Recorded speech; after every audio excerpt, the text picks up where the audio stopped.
Welcome to Raise Your Vibration, guys. So happy to have you. And I'm going to jump right in just because I do want to kind of be respectful of our time and make sure we capture everything. My tech stuff is not doing what I wanted it to do today, but I expect that because it happens. I'm still rolling with it anyway. And I'm glad you guys are here. Wherever you are tuning in from, if you could drop that for me in the chat so we could see where you guys are coming from. I'm really grateful that so many of you made it to the room, but I'd love to see where you're tuning in from. So please share that with us.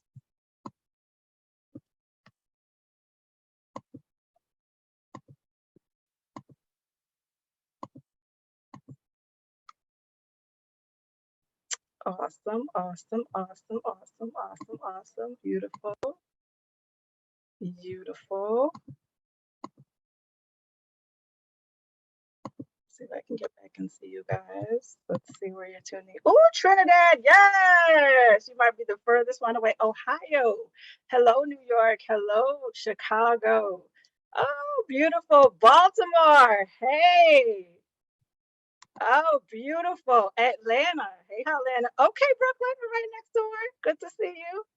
Tenora, what's up?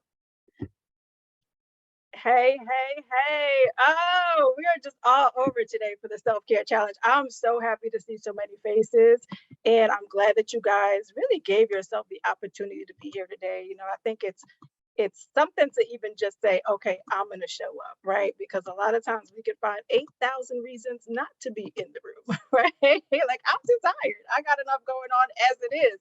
So the fact that you gifted yourself that, I'm very excited, and I'm looking forward to what the evening brings. So let me get my screen where I need it to be and share that with you guys. So welcome to the space. My name is Amanda Flood. I'm a licensed clinical social worker, psychotherapist, mindset coach, all that good stuff, and really for Black women in business. And beyond that, a woman of God, a wife, a mom, a runner, a Trini. So shout out to the Trinis in the room, and a Black woman who really just values creating spaces where women can release and release without judgment and without responsibility. We get enough of that from the world and even from ourselves, right? So welcome to our panel discussion on self-care. Self-care is an act of resistance. I feel like just by being here in the room, you are engaging in an act of resistance, right? And for me, that means being very deliberate and intentional in your practice and in your practice of taking care of you, despite what the world says, right? Despite the expectations, despite all the things we have to do, the long to-do list, the desires to achieve, it's really going against the norms that says we have to hustle all the time and we have to be doing all the time, right? Self-care can and should be this radical act of defiance and empowerment for us and self-preservation for us. And that's what this journey is going to be all about. Today, we get to learn how to be honest with ourselves and how to bring our minds, our body, and even community into the space of self-care, right? And if you're excited, put like a yes for me in the chat, right? I want to say hell yes, but whenever you're comfortable, drop that in the chat for me, right? And this is how we're going to raise our vibrations for the next couple of days. And today's just to kick off with a panel discussion, but we're going to look at self-care as an act of resistance today, permission for purpose into day 2, removing the negativity. How do we do that? How do we look at the things that we're thinking and changing it around? Day 4, embracing vulnerability and what that means. And we're going to learn a little bit about that today in some of our conversations about being honest with ourselves. And the last bit, releasing control and responsibility. Because a lot of times we can't even get to self-care, or we can't even get to the things we want because we can't let go of control, right? And I know that hits for a lot of you in the room. So today we kick off, but the next couple of days we about to really do some work, right? But I hope you are ready, right? But first, we're going to take a look at who is in the room with us. And I'm going to ask you just to like verbally dump and throw up for me in the chat for a second, wherever you're listening. And I want you to share with me, what are the things on your plate, right? So what are the things? What are the responsibilities? What are the things that keep you up at night? What are all the things that you're juggling? Put that for us in the chat.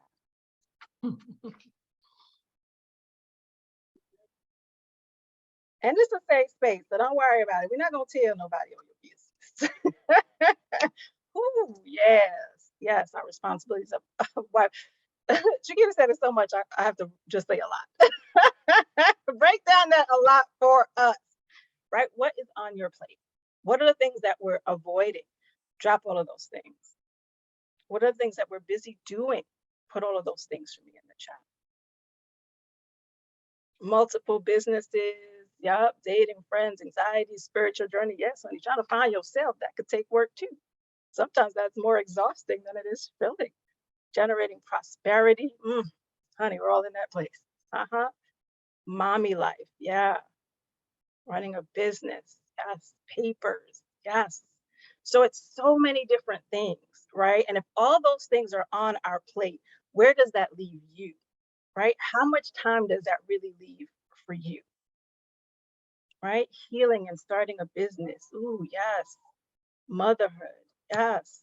Look at all those things coming in, right? So if we are busy with all the things, where does that leave us? And that's really my question, for you today.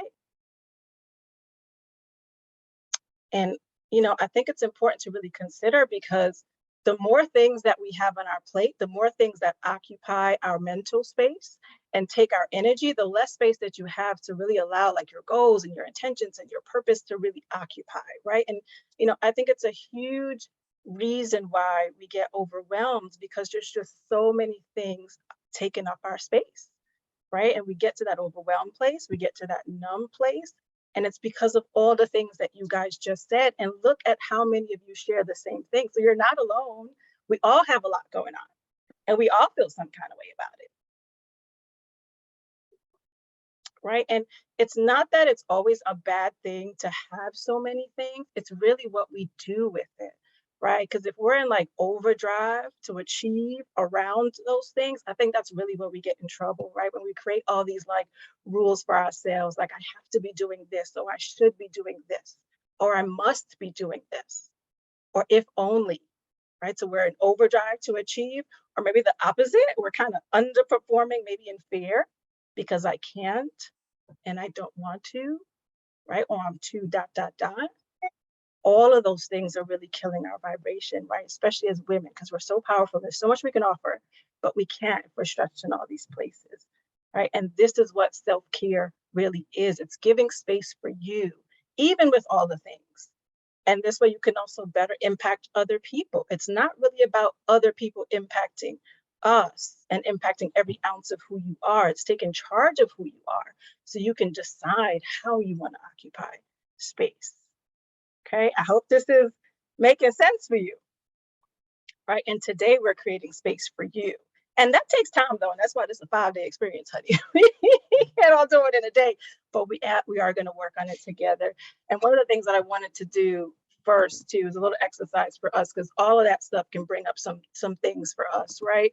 Some stress, some different feelings. And I was going to do a listening exercise, but I left my gong in the office. So it is what it is. We got to improvise. And that's what we do as women. We learn how to figure it out and we improvise. So what I'm going to ask you to do is simply to listen. So put down all the things that you're doing and you're going to have to listen and follow along, but we're going to do a little breathing exercise actually, and to get us all grounded and on the same page in this space too. All right, so I'm going to ask you to close your eyes if you're comfortable. And when we're done, I am going to send you this link as well. It's an easy practice that you can do at any time. It's simply 4 square breathing. And we're going to watch it one time and then we're going to do it together.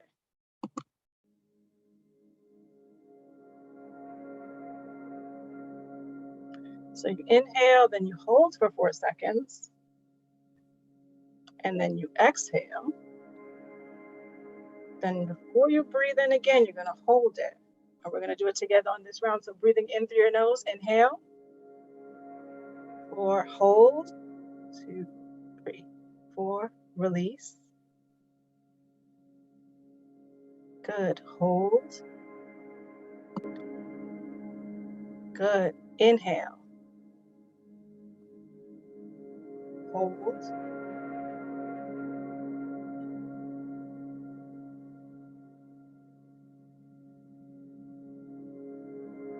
One more time. Inhale. Hold. Exhale. I'm enjoying this. We're going to do it one more time. Inhaling, holding, exhaling out your mouth, holding there. Good. I'm going to invite you to breathe normally. And if you could tell me for me in the chat, how was that for you? Quick little practice, but how was that for you? Drop that for me in the chat.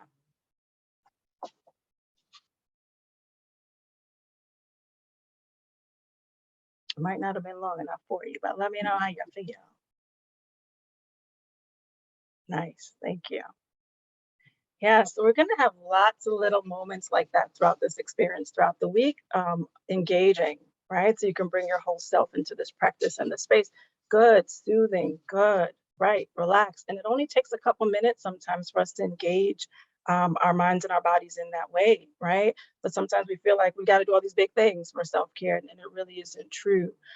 So I'm looking forward to sharing those experiences with you. I am such a believer in just like the collective power of women. And for me, I've done a lot of work with women on teams in particular, ran track and field in college and before that too. So a lot of that has stuck with me. One of my teammates from high school is on here today. Shane, hey. And, being with women is just a different kind of energy, and being in a space where it isn't just about your success, but theirs, like that's different, right? Because it's not about competition, it's about how do we elevate everybody so as a team we're successful.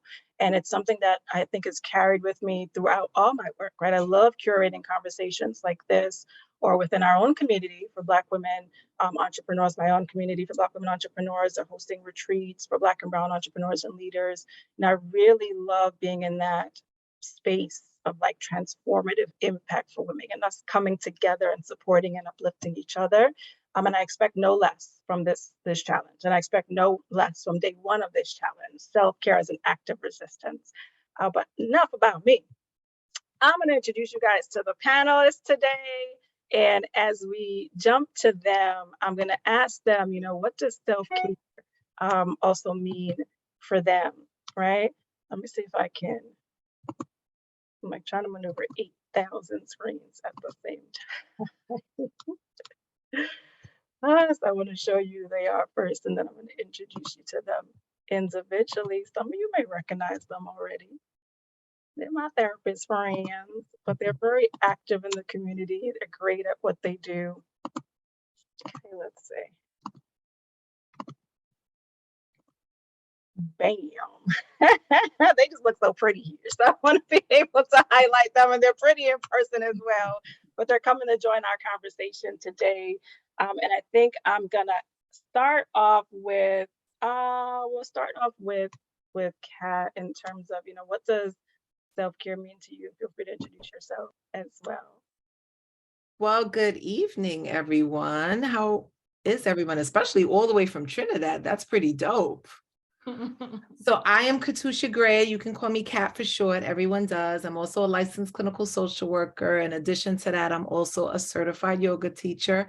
I have a practice here in New York. Amanda is my work bestie, so we do a lot of things together. Hey, girl, hey. So Amanda knows me pretty well. So this is like the best topic in the entire world for me, because I happen to love self-care. I am like the self-care queen. And when I think about self-care, I was thinking about this afternoon and I wrote it down. It really is taking an active role in protecting your own happiness and peace. Right? That's what it means to me. It lowers my stress levels. It maintains my stress levels. I'm going to say that one more time. It's taking an active role in protecting your own happiness and peace. That's what self-care means to me. Ooh, I'm feeling that. It's vibrating through my body already. I'll pass the mic to Amira. What does self-care mean to you? To me, self-care is really, it's not only taking care of yourself, but it's really embracing every single part of yourself, right? It's loving all of yourself, actively loving all of yourself. being aware of all parts of yourself and paying attention to them, to that part of you, to every part of you. So that's what self-care is for me. Ooh, every part of you. So not just the parts that, you feel like looking at today, right? Like your whole self, honey, your whole self. Mm, I love it. Ooh, Miss Sharon, honey, what does self-care mean to you? Hi, everybody. So I'm Sharon Randall, a licensed clinical social worker in the state of Maryland and founder of Cultivating Unstoppable You.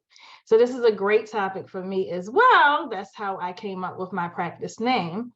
So self-care for me is taking care of my physical, emotional, and spiritual needs. It's letting go of worrying about what other people have to say about me and embracing all of my good qualities, acknowledging what I bring to the table and acknowledging what I need from other people. Ooh, I love that. That's my self-care, because I used to get nails done and my pedicure and my facials, and now I'm like, no, I just need my time to have a little talk with Jesus. Ooh, come to Jesus, right? So it's deeper than your nails and getting your hair done, right? Mm-hmm. Yeah, absolutely. I feel like that works for like a moment, but that's not it. All right. So for me, it's an act of resistance, and it's resisting the urge to do like one more thing and not the things that keep my stress levels down. Right. So, for me, it's like I have to schedule some things like the massage or getting my nails done. Right. Because if I don't, I end up just doing a lot more than I need to. But there's certain things also that are like non-negotiables for me. Like I have to get to CrossFit, I have to run, and I have to do those things because then otherwise it can quickly get overwhelming, and I think things can like fall apart. So for me, it's resisting getting caught up in doing all the things that's on the to-do list. That never-ending damn to-do list. I You mean, heard? what the hell? I look at it and I'm like, what? There's still 10 things on here. Well, I'm going to sleep. That's it. That's it. And sometimes you feel bad. You feel like you're so close, right? But that one thing could take like 5 hours, and it like sucks up your whole life, right? So, yeah, it's learning to let that go, right? And I think we're gonna learn to let go a lot of things in the next couple of days. Um, and this space again is particularly important because even today, I don't know if you guys heard on the news, there was like another like mass shooting today, right? And like things like that, even if you're not directly there, that impacts you, right?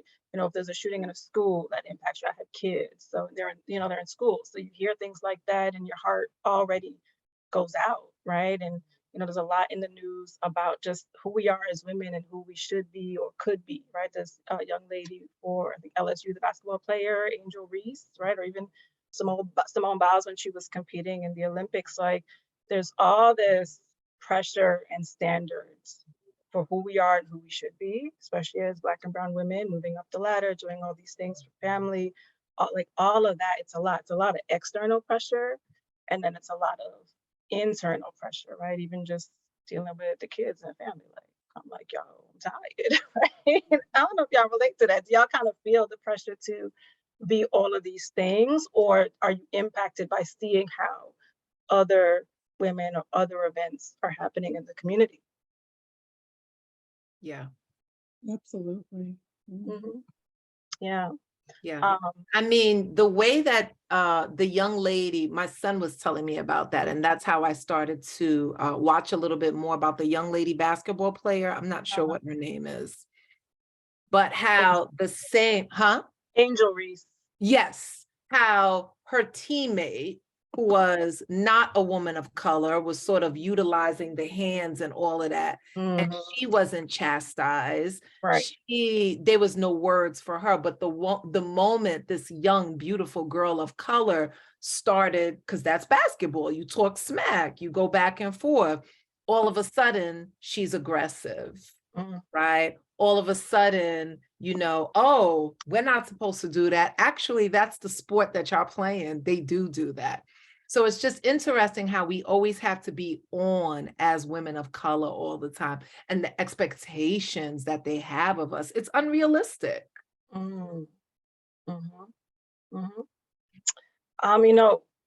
It's unrealistic. and it takes an impact whether or not we realize it, right? So, I want to throw this out for you guys, and we'll take two answers for this one. How do we know that we aren't doing well?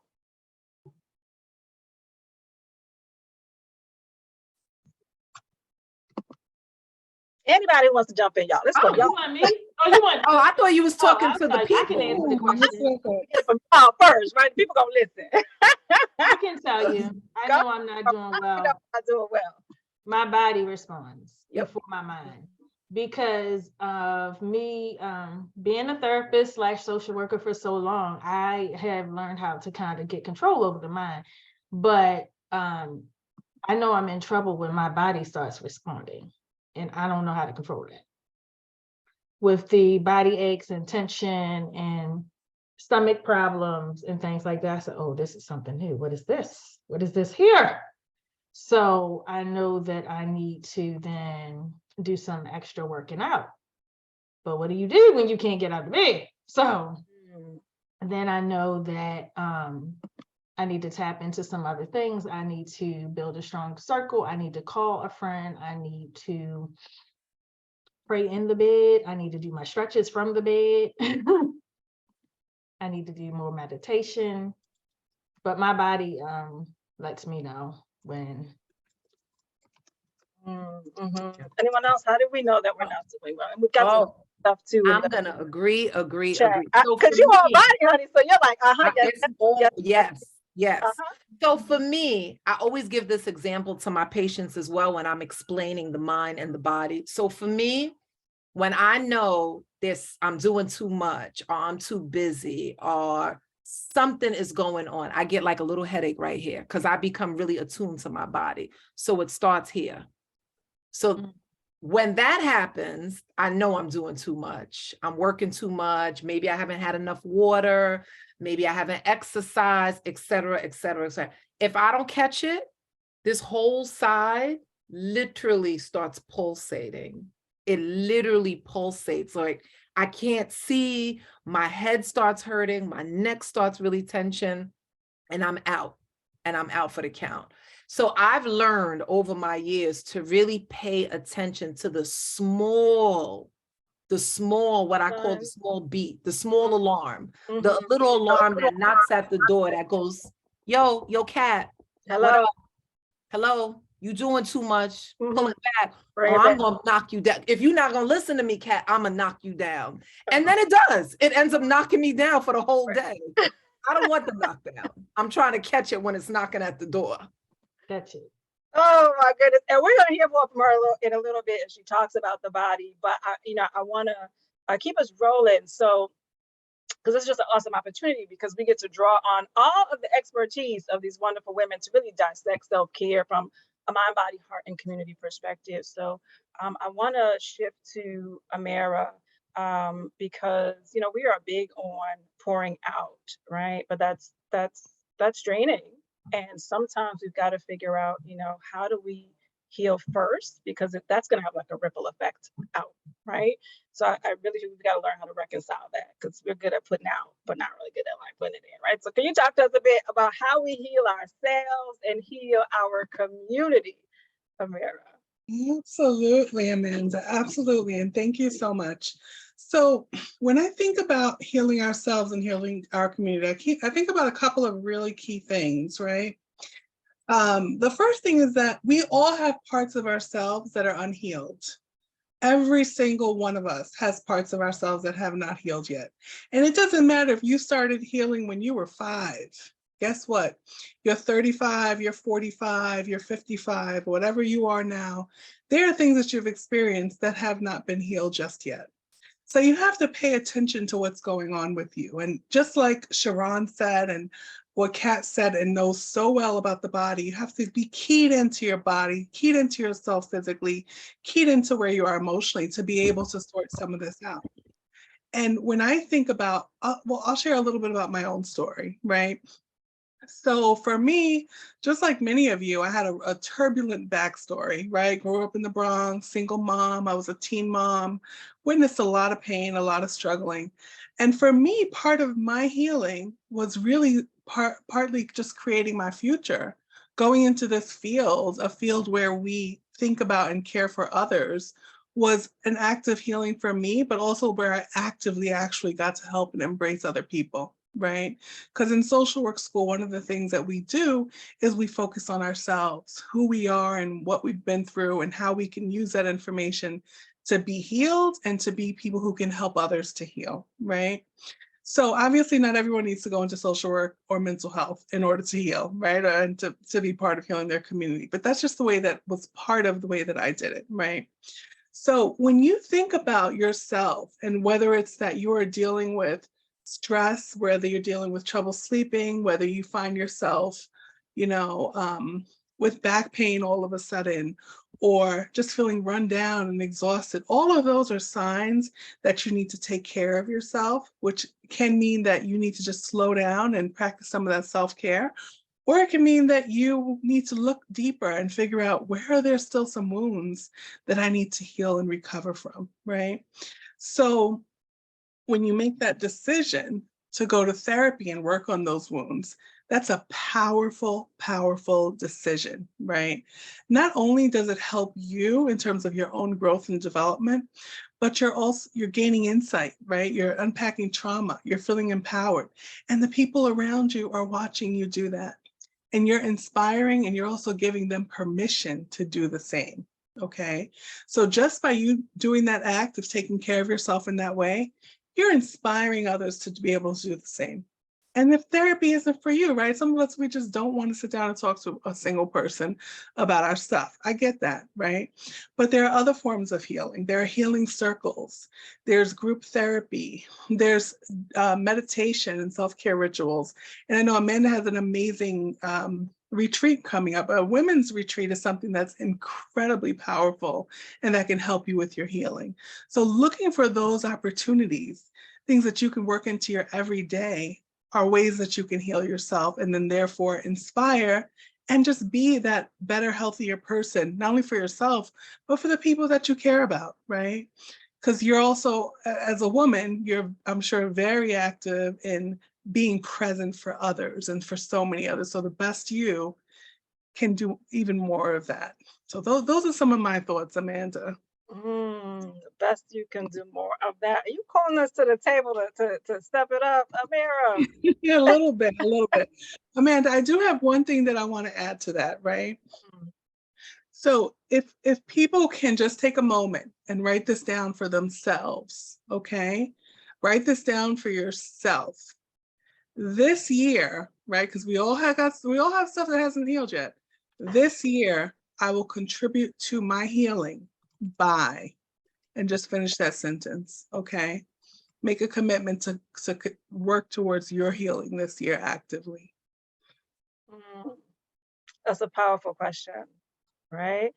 And if you're comfortable, you could drop the answer right now. If you need to like kind of marinate on it for a little bit, like I think like that's okay, too. There's no pressure in this space, but I feel like it's good to kind of have a coming home moment to yourself to look at, what do you need? So that was amazing, Amira. Thank you so much. And we're going to shift from community right to the body, right? So much of our stress and experiences really just lands in our body. I coach women in business, and one of the areas I like to talk about is the mind-body experience of business. A lot of times we're afraid to say what's on our mind or talk about what we do, or to take on change or risk because we're having a very physical reaction, and that causes us to freeze. Right. And a good part of our healing and our success, whether it's around your business or your life, requires that you learn how to attune to your body and respond to what's disrupting your peace, as the ladies have already started to allude to. Right. So, Kat, this is like your jam right here. So can you talk to us about how can we invite our body into self-care? Yeah. I mean, I could talk about this for days, so I'm going to condense it really, really, really small. The way that I practice, the way that I help people in my practice and all the things that I do, one cannot heal the mind without healing the body.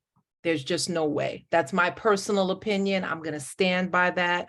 You have to incorporate some sort of body work for true healing, right? So a brief summary.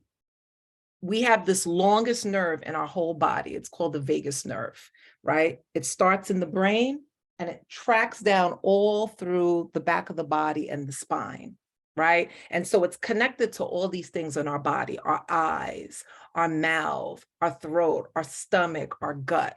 So when your brain is triggered and you have anxiety, high stress, and things of that nature, your body reacts to it. So for me, my story and why this is so important to me is because I grew up with a lot of childhood trauma. Lots. A few years ago, I went through a very horrific divorce. That trauma and the divorce really made me gain blinding migraines. I could not see. I went to doctor after doctor after doctor thinking that something was wrong with me and I had brain cancer. And the conclusion of all of that was stress. And I really became on this journey of, wow, isn't that fascinating how the mind can really trick your body into thinking something is going on? And so in addition to that, you hear specifically the women that we treat say they have gut issues, they have constipation, they have heart racing, right? They're overeating, they're undereating, their legs get really tight, their muscles are tight and constricted, right? Heart racing, things of that nature. What really has helped me on this journey is yoga, but that's me, right? But yoga is not for everyone, and that's fine. But what else are you doing? What else are you doing? You can exercise, you can run, you can breathe, you can meditate, you can do CrossFit. I think Amanda's nuts, but you know, that's just me, right? CrossFit. I went there one time, I almost threw up. I was like, oh, The different path to everyone's healing. Okay, maybe you don't need to throw up weights and get it out like, ha. Right? Somebody said weight training is awesome. I do Pilates. For me, self-care is my life. I need it. If I don't have it in my life, I will not survive. So I do vacations, I do massages, I do weight training, I do Pilates, I do yoga, I do spin class. I need all those things. And the moment that I stop doing them, my body has a visceral reaction to it. And my headaches start again. And now I know I'm not having a brain tumor. I just know that I'm being stressed. So I'm going to go back and repeat this. One cannot heal the mind without healing the body. And I tell everyone that I treat, anyone that I see, that the only way out in all of this is in. In first, then out. Powerful. The only way out is in, right? Listen, I want to hear what's hidden for you guys in the audience. If somebody wants to be brave and come share it, come up to the stage and share it, you certainly can. Raise your hand. I will call on you. You want to come up and share your experience so far, but one cannot heal the mind without healing the body. Absolutely. And there's all these different ways that we do that. And as I heard you bring up the body again, my mind went to even just us, like culturally, right? If we think about our experiences, whether it's things like church or it's like our music, it always involves our body, right? I'm Caribbean and I go to a Baptist church. You are not sitting down. You are praying to God that you can sit down, right? And there's clapping and there's movement, and with the songs, right? There's swing. Guess what you're involving? Your body. And that's what your nervous system needs to regulate, right? So we do it naturally anyway, but for some reason we don't quite like embrace it as like, that's okay, right? In our music, right? Everything has a beat and a rhythm, and we find that. So we rhythmically have the tools to heal. So what is it that really works for you? All right, I see that Sharon, as a personal trainer, it's so important for me to do full mind, body, soul scan with my women clients. Yeah. Kat, you want to share the importance of scanning the body? Oh, absolutely. Scanning the body goes back to how I connected to these headaches are connected to stress after I did all my medical stuff, right? We always have to rule out medical first. Right. Scanning the body really is paying attention to every single sensation that happens to our body. And the problem is that we're so busy as women, go. I want to too. Go, go, go, go, go, that you become so disconnected from your body that you are not paying attention to the small signs. So scanning, it really is just paying attention and being still. Maybe when you wake up in the morning before you reach for the phone, which y'all shouldn't, but that's another thing, right? Scan your body, sit still. At the end of the day, scan your body, close your eyes, maybe put your hand to your heart and just really pay attention to what's going on inside. Great exercise. Awesome, awesome, awesome, awesome. So I have a little treat for you, right? And quick little trivia question here. I want to see who's paying attention. If you've been paying attention, I might have something for you. Okay, so it's a little surprise. So if you can tell me in the chat what we're covering for day 2 of the challenge, I have a surprise for you. So if you think you know and you remember, drop it in the chat for me. What are we covering for day 2? Oh, Victoria, yes, permission and purpose. So I'm gonna gift you an audiobook because we always got time to read, but we got time to listen. To help you on your journey to self-care, I'm gonna gift you an audiobook. So I want you to make sure you send me your email address, if you can private message me that. So thank you for being the first one, for knowing and remembering and dropping it in there. Victoria, I don't have a pen, but I'm saying your name so I can log it in my head. Victoria, like Queen Victoria, Crown Victoria. Send me your email and I'll get it to you. But beautiful, listen, it pays to pay attention, okay? And keep coming back. I'm gonna give away one of my favorite books every day for this challenge as well. So there's lots of goodies too, so keep on showing up. Okay, I see it, girl, I see it, I got you. All right, beautiful. So we've talked about community.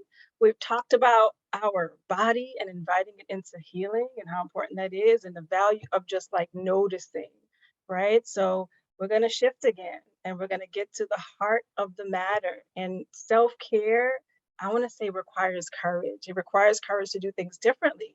And Sharon is going to come to the stage, honey, and talk to us a little bit about why it's important to be honest with ourselves in this journey to embracing self-care. Okay. So for me, it's important to be honest, because if you're not, you can have a face down moment. Face down moment is when you feel like you don't know what direction to go in. You don't know if you have it in you to go another day. You don't know who to call, what to do. And sometimes you might not even want to get out of the bed. So I know that all too well. I was used to being a soldier. I'm gonna call it a soldier, showing up for everyone, happy face, happy energy. You see, I bring the energy, people are looking for it.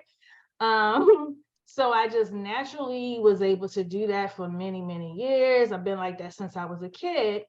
And even in some of my conversations with girlfriends, all of my girlfriends, all the people I attract, we always were that person that shows up for our family. We show up for everyone. So with that being said, even though we love one another as girlfriends, we still didn't even ask one another for help because we were the help. And so after having a face down moment and being like, oh, look, well, you gone. You need to do some things different. I had to be really honest with myself and say, you got to pull yourself out of this. You cannot stay stuck. And that is how I started saying to myself, you are going to be better than you were yesterday. You're going to be even better 2 days later. You are going to cultivate an unstoppable you. And I then recognized and had to be honest with myself. I can't just pray for 10 minutes. I have to pray. I have to look at sermons. I have to read scriptures. I have to read books. I have to call 10 girlfriends. I have to work out. And also, I had to add acupuncture. A Black woman doing that? Yes.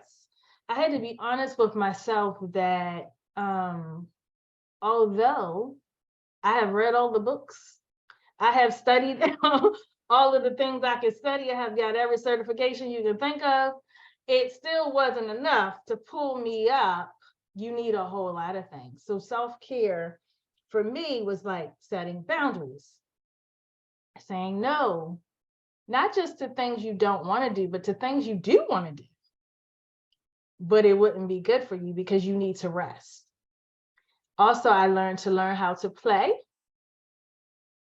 I learned how to do things that will bring me joy, whether it's someone else there that I know or not. I learned how to do things on my own, like going on women's retreats and women's conferences. I learned how to take myself out to dinner. And I also had to be honest with myself that I did not want any help from other people, but I absolutely needed it. And so I talk about courageousness and reaching out. I've been a social worker for many, many years. I always was like, why don't people just come to therapy until it's your turn to go? Until it's your turn to go. And so most therapists know we are the last ones to go. We're like, I'm just going to read this book right here and write in this journal. And there you have it. But no, I learned that I need a healthy circle, a healthy tribe. I need books. I need to be able to be vulnerable, and I need to be able to ask for help.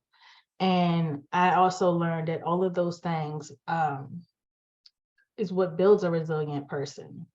So not being honest with yourself can keep you stuck.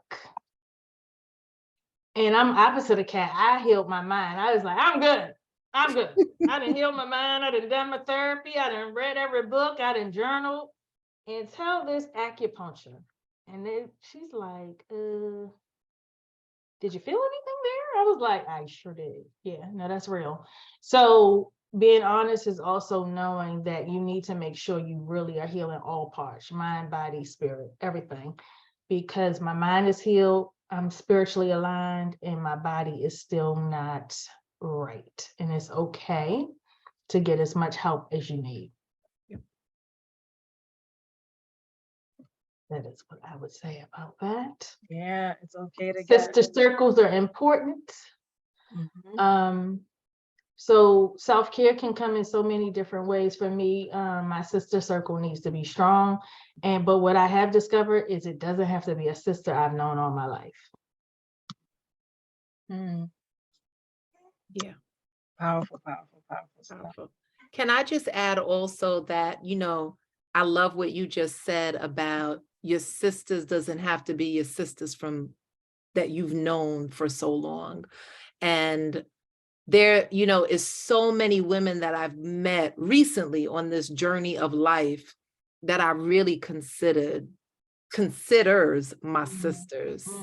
You know, and Amanda happens to be one of them, and Amira happens to be one of them, right? And these are women that I met very recently later on in my life. So this idea of this no new friends, we ain't have, like, that's whack. We need to let that go. That's mad corny. Open yourself up. That's corny. Open yourself up to meeting new people and new women, and you don't know what that will open up for you. Amira, I feel like something's bubbling up in your heart, girl. What you want to throw in there, girl? You know what? Absolutely. I am just wholeheartedly there, right? Because not only, like, you know, the thing for me about like being open to meeting new women and connecting to new women, all three of you ladies on the panel, I absolutely love, right? Amanda, Sharon, Kat, like I love each of you women. And for me, it's like, you know, when you get to certain professional spaces and you're doing really particular things, you're going to need to embrace new people. You're going to need to embrace new people because everybody who came along with you isn't necessarily doing the same things you are, doesn't have the same passion, and isn't going to be willing to care for you and connect with you the way that these new sisters are. So that's incredibly valuable. And I'm so appreciative to each of you and just to being here. And I just want to say to other women, absolutely, new friends are it, okay? Make new friends. That's what I'm thinking about. Yeah, and it's random sometimes, right? Like Kat and I, we met at a brunch, right? So it's random, but going back to courage, but you got to be willing to put yourself out there, right? Like we went beyond putting ourselves out there. I never recommend what we did, but we did that. Right? But I remember being in this space for it was like social work month and an activity, and we're talking about the people that matter to us, right? And I was like, yeah, I think it's Kat, and I was like, I don't even really know her, but I think I love her. It's just so crazy. It's like, how do you have like a total love for a stranger? Right? But when you're in that space and you find people that are genuinely just there for you and in the space of supporting you, which you're right, I see you guys in the audience there, isn't always your family. It isn't always the person that, is close to you. It may not even be like your best friend in some capacities. Like you need people for certain seasons of your life, right? But you've also got to be willing to position yourself in that season to find that right person too. And it does take vulnerability. I see that, Kayla. Vulnerability is strength. The opposite of Vulnerability. Yeah. Vulnerability is key. Right. Last year, I decided last year that I was going to go to this women's retreat because I had been married for many years and I had been used to traveling during the summer. And so I decided, oh, I'm not staying in this house. No. I'm going on this trip. And that was a really courageous act to do. So I traveled alone. And I remember being in the airport. I was fine when I first left from BWI, but when I made it to Mexico, I was like, oh, okay, what have you done here? And then checking in, remember becoming emotional. But by the time I got to my room, I was like, wait a minute, let me recognize I have traveled out of the country by myself, Lord. Thank you, right? And then I went to the cafeteria and I ran into Amanda and it was all she wrote.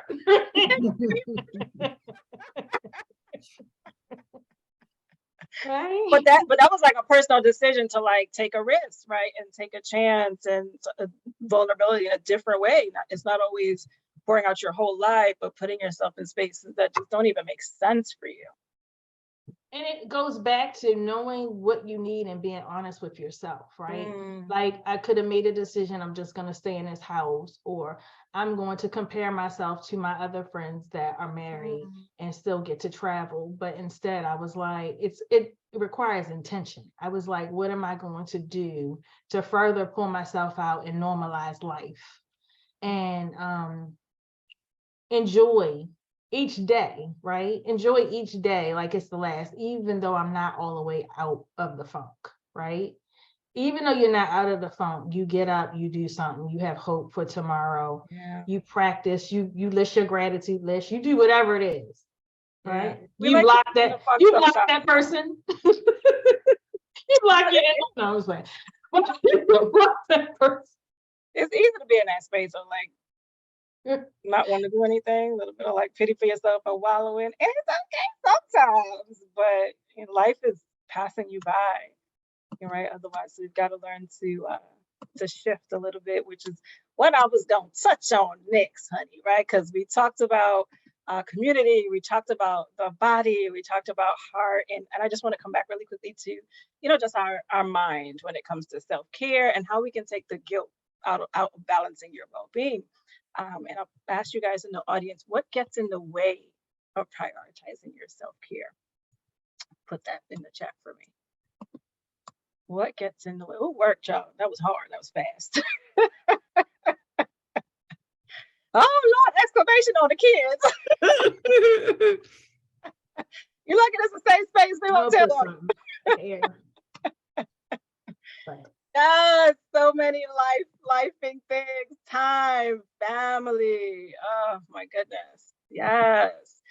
But here's the thing. So I'm gonna tell you, I'm a preacher's kid, so occasionally I might dip and dab back into the Bible and God, right? But the Bible says that whatever a man thinketh in his heart, so is he. And for me, mindset, or what you set your mind on, will dictate what you do. Right? And that often comes down to what you've decided to believe about ourselves. So if I decide to believe that I don't have time, guess what you're not going to have? Time, right? And if you struggle though to be consistent with self-care. I think the reason why isn't because you're too busy. It's not because you don't have time, right? That's just noise. All these things are noise, right? I've got 2 kids, a husband, a group practice. I'm now building this other arm of it. I teach, I'm enrolled in a program in the school. I still have time to run half marathons in Alaska at that. Praise God, thank you, Jesus. Right? I still got time to pray, all that good stuff. And what I do doesn't have to be for you, but if I'm honest, the times that it feels like it's too much is when I start to feel guilty, right? And guilt is one of the 3 things that would really mess us up, and put us in this place of like overwhelm and not doing, right? I think guilt, shame, and unworthiness, I think is big for us as women. And I think really those are the things that really get in the way of us prioritizing ourselves. For me, it's guilt with probably a touch of unworthiness, right? If I'm completely out there. Sharon said, God, be honest with yourself. So fine, girl. Yeah, for me, it was shame. Whew, yeah, right? Shame will keep us quiet. Shame will make us hide, right? So for me, guilt, it was guilt that I wasn't doing enough. And it was guilt that what I'm doing won't work, right? And it might fail. And then behind that was the responsibility of what that meant, right? Like for my family and being able to provide and all of those things. But all of that was noise, right? And noise takes up what? Takes up space, right? So, what that line of thinking sets off for me is this set of rules that says I can't give myself time. So it was the opposite for me, right? I was taking time because I was guilty that I wasn't doing enough. I felt guilty like I wasn't doing enough, right? Because I haven't accomplished like X, Y, and Z. And that would mean for me that I had to sit at my desk longer, right? And that weight also sat on me, it sat on my ass. I'm still trying to shake it off, but it won't leave me, right? It meant that I was pushing that to-do list. I wanted to get to the next things on the to-do list. It meant I was missing bedtimes. It meant I had to cancel appointments. It meant that I'm really getting lost in trying to achieve things because I was afraid that of what it meant if I didn't, right? What it meant if I did not finish, right? And in that space, it's really easy to justify like why I need to take away the time, right? And why I can't go to the gym that day, or why I can't like schedule my doctor's appointment because I have all of this to do. And we are really good at talking ourselves out of things, but I want to encourage you to start talking yourself back in, right? And for me, like I am high achiever without question. For me, growth is exciting. Using my brain to figure things out is like eating a slice of like dolce leche cake, right? Like it's exciting, it's delicious, right? And grow my business, I have noticed though this tug between the drive to be successful and like knowing how essential it is to balance well-being and to balance me, right? And to balance Amanda. And when I ignore that, when I ignore her, it catches up to me. And I think like the lady said, like your body speaks, right? It starts to feel heavy, it starts to feel sluggish, and I'm struggling to do all the things, right? It's harder to sleep. All of those things catch up to me when I put that part of me aside to go do what I think I need to do when I start responding to the guilt, right? But that takes a toll. It takes a toll on me. It takes a toll on all of you guys if you're high achievers too, or just I think certain personality types. You'll feel the anxiety, you'll feel the stress, you'll see the gaps in your relationships, the fatigue, right? The overthinking, the negative thinking. I know it personally, right? I know it from the women that I coach in this space. But balance is key, right? But at the same time, I do want to honor the person that wants to achieve, right? But like, here's the thing, girl. You will be unbalanced at times because growth does require more of you. And I want to be real about that too. Like your purpose, your gifts, your experiences, it does require more out of you. And the pursuit of that, or any change for that matter, will take you out of homeostasis sometimes. It just is what it is. So, I want to be clear that rest doesn't mean you have to stop pursuing what feels good to you, right? Self-care is really understanding like this ebb and flow of how you work. It's knowing who you are. It's like tuning into those signs that Kat says, like that's like your spidey sense going off. And it may mean I need to pull back just a little bit, but then I can get back to the thing, right? It's not falling apart and, not getting anywhere at all. It's not like dismissing you and like pushing. That's not really flowing with it. Okay, so I think you've got to know you and be consistent with what gives you energy, right? So I have to go to the gym, I have to run, right? And that those are the things that counterbalance me. So I really want you to walk away thinking about what counterbalances me, right? If I'm going to push, what am I going to put on the other side to make sure that I'm okay, right? So the building your growth is going to require a push. As you grow, it's important to push because that's how you get stronger. That's how you build new tolerances. If you keep doing the same thing at the gym, honey, like, ain't nothing gonna change, baby. That weight ain't going nowhere, right? You ain't gonna get no muscles, honey, right? Or just no extra swag, right? Or maybe one ab, right? It takes a little bit more work, and that's okay. So your breakthrough is gonna require work, okay? But it's also gonna require you to be unbalanced sometimes. But take the guilt out of that, right? The guilt out of feeling bad that I feel that way. It's just a matter of knowing, like, all right, we're growing. So it's gonna hurt sometimes. It's gonna be tough. But I also know that I'm gonna do X, Y, and Z to make sure that I'm okay. It's okay to step back and recalibrate to meet your needs in that time, right? So we got to be able to shift. So I'll break it down into 3 things that we can do to shift. We're going to learn to shift our thoughts. And to do that, you've got to slow down long enough to notice them, right? And we slowed down a little bit with the exercise earlier today, just noticing our breath. That's the beginning, right? We all collectively slowed down today, which was awesome. Mindfulness is a great way to do that. Meditation, quiet time. And we'll definitely incorporate more of that as we go along in the next couple of days. But that's how we begin to notice what we're even thinking and responding to. Second shift, I would say, is going to be around who you're around. Like the ladies were just talking about, not everybody's going to be able to take you where you have to go, right? My growth required new people in my circle, right? I'm a runner. Before I ran a marathon, I only thought like I could run like 3.1 miles. Like that was it for me. Once I did that, I was like, you girl. But that was the capacity of my mind. And then I met other women who showed me all these other possibilities because they were doing some like dope stuff. I know women in my circle running like 60 miles. Right? Want to be Iron Women, right? Shout out to BGR and Ruth. But once upon a time, I thought that could not be me. But being around them, part of them rubbed off on me and they showed me what was possible, right? So you be around people that's going to show you what's possible so you could expand your own limits, right? When I took the risk last year and created the Black Women's Retreat, like that was like, for me, it was such a big risk, right? But it's because I wanted to bring these women together. I wanted us to cultivate more community, the community that I needed, right? So create what you want if it's not there. When it comes to balance, you may also have to balance the people in your life when it comes to support. Who's there to support you, right? Do you have the right people there, right? Because as you grow, you're going to need people to support you. Do you have people to watch the kids? Do you have, I don't know, like the ability to like drop off your laundry somewhere instead of having to do that too?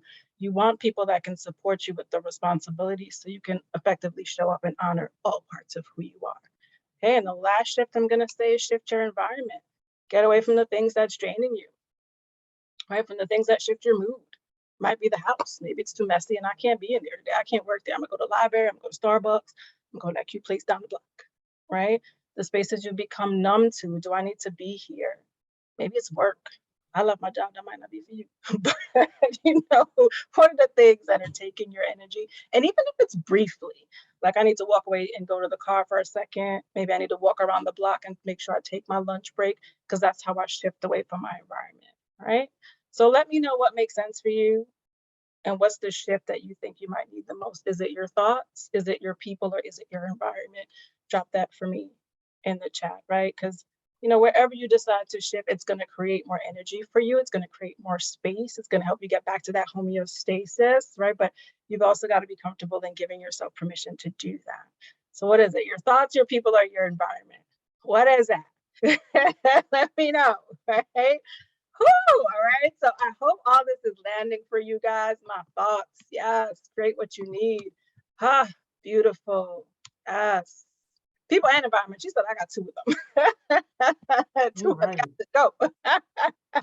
Oh my goodness. So I want to open up the floor. If you guys have any questions, please drop that in the chat. I'll give you a second to get your questions together. And while you're doing that, I'll ask the ladies, like, how is everything landing for you guys? What are some of your thoughts as we're getting ready to, close our conversation today? I'm thinking I'm gonna pay attention to my body in the morning, like Kat said. I think I'm gonna pay attention. When I started doing my restorative yoga, you do feel things when you do that. I was like, oh, this is a bit tight here. Mhm. But yet to really scan my entire body, yeah, I haven't done that. Mhm. Notice what's going on with you. Yes. Yeah. Try to look at outside things also, right? Exercise is not for everybody. That's Right. okay. That's okay. But what works for you? Some people swim, right? I have a young lady that I'm seeing. She's a swimmer. She's an amazing swimmer. That is a great exercise. And sometimes we have to go down the list to figure out what works for us, right? I like spinning. I don't like riding my bike outside though, but that works for me. Yeah, and I was having this talk with I be all Amanda. scared. I be thinking somebody gonna hit me, something's gonna happen. So I do it inside. So we have to really figure out what works for us. For me, that's yoga. For me, that's Pilates. For me, that's kickboxing. We just have to find what works for us. But we should be trying these things and Mm-hmm. going down You're the list right. and saying yes, no, maybe, and that's okay. Yeah, I was talking to Amanda. Even when you can't get out the bed, even when you're feeling stuck, there's a starting place. Yep. Because I was listening to audios in my bed when I couldn't get up. I was listening to audios. I started doing the stretches in the bed. Mm-hmm. You can start your praise and worship in the bed. You don't have to be on your knees. You don't have to be. Wherever you are, to start with like that little You thing. can start somewhere. You can start with writing 2 Mhm. gratitude statements a day. You can start by looking in the mirror and saying, I am enough. Mhm. And I'm going to treat this body like it's a temple. Mhm. So you can start anywhere. It doesn't have to be a perfect plan. It just has to be the decision to take a step. Make that decision to take a step. Oh, beautiful, beautiful, beautiful. Ladies, if you could please leave your information in the chat so folks can connect, and definitely everybody should follow these ladies so you keep up with all the things that they are doing, because they're doing some amazing work, and they often offer lots of different things that you guys can participate in, whether you're local, and some of their stuff is virtual as well. I hope that day one has landed well. Can I just I feel so good. Like, can I share how proud I am of all you guys in the audience for taking the time to listen today, for hanging out, for granting yourself that time. Like, was it worth it, y'all? Let us know if it was worth it. Like, do you feel your vibration raising already? Let me know. I want to hear from y'all. How you feeling? Yes, we got the praise hands. Yeah, don't make me go to church. 10 out of 10. Woo! That was powerful. Yes, excellent. Woo! We're on fire. I love it. And this is only day one. So, the next 4 days we'll be shifting into more learning, more engagement, looking at purpose, permission, removing the negativity, getting deeper into vulnerability and letting go of control, releasing responsibility, all the things that we need to be intentional with our self-care. So make sure to keep coming back. A little bit of talking, lots of journaling, lots of reflecting, a little bit more time for sharing. So definitely come back. And you definitely want to be in the Zoom room. Not all of this is going to be shared for the other things. So we have a little bit more space to be a little more private and intimate, honey, right? So I'm excited. If you're excited, let me know. Make sure you tell a friend, like, girl, you missed something. You need to come be here. Give yourself that. We're here for the next 4 days at 7:45. And I'm really looking forward to seeing all of you guys and getting to know you a little bit better as well. Make sure, looking forward to the next session. Yes, honey, I'm looking forward to seeing you too.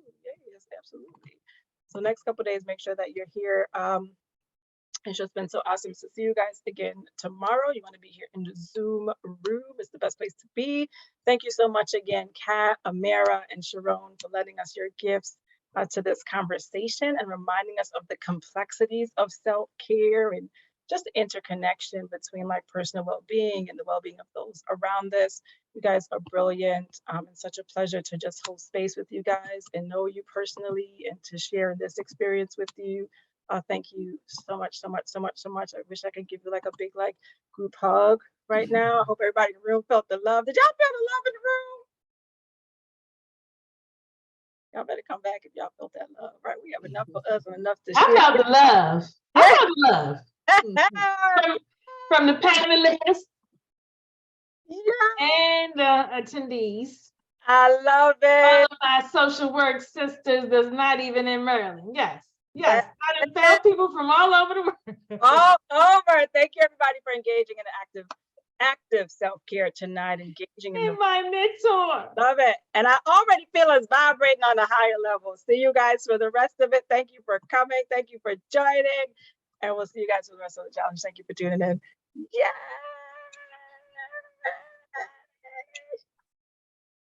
I thought you were gonna play the music. I thought you were gonna play the thing. What song you want me to play, girl? I thought you were gonna play the retreat. Let me go back. Let me go back. You know, I'm working all this tech live, honey. It's like, oh, Jesus. You had it on at the beginning. Yeah. It's so good to see you, Amira. Bye, Mira.